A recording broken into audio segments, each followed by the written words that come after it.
Dans le cadre de la liquidation judiciaire, comment va se dérouler ma procédure de licenciement économique?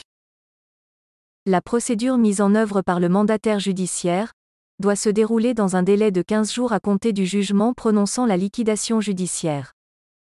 Il vous sera exposé le déroulement de la procédure de licenciement, et vous sera proposé de bénéficier du contrat de sécurisation professionnelle, CSP. Vous recevrez ensuite votre lettre de licenciement par voie recommandée avec accusé de réception. Je suis en CDI d'une entreprise en liquidation judiciaire. Quelle sera ma date définitive de fin de contrat? Si vous acceptez le CSP, votre contrat de travail sera rompu d'un commun accord à l'issue du délai de réflexion de 21 jours. Si vous refusez le CSP, la procédure de licenciement économique se poursuit dans les conditions de droit commun. La notification de votre licenciement fixera le point de rupture du contrat de travail. Que se passe-t-il pour moi si je suis en CDD dans une entreprise en liquidation judiciaire?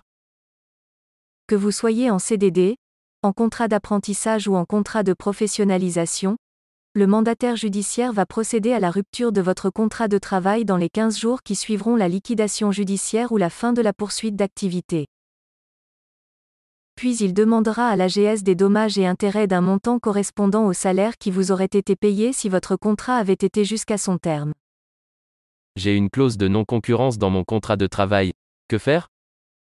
Vous n'avez aucune démarche à réaliser. Dans le cadre de la rupture de votre contrat de travail, le mandataire judiciaire procédera automatiquement à la levée de cette clause, et vous retrouverez alors la liberté d'exercer toutes nouvelles activités professionnelles. Je suis salarié protégé. Quelle incidence sur la procédure de licenciement? Les salariés protégés ne peuvent faire l'objet d'un licenciement sans l'autorisation préalable de l'inspecteur du travail. Après l'entretien préalable, le mandataire va alors formaliser une demande d'autorisation de licenciement à la directe. Ce n'est qu'à la réception d'une décision positive de la directe que le mandataire judiciaire pourra procéder au licenciement.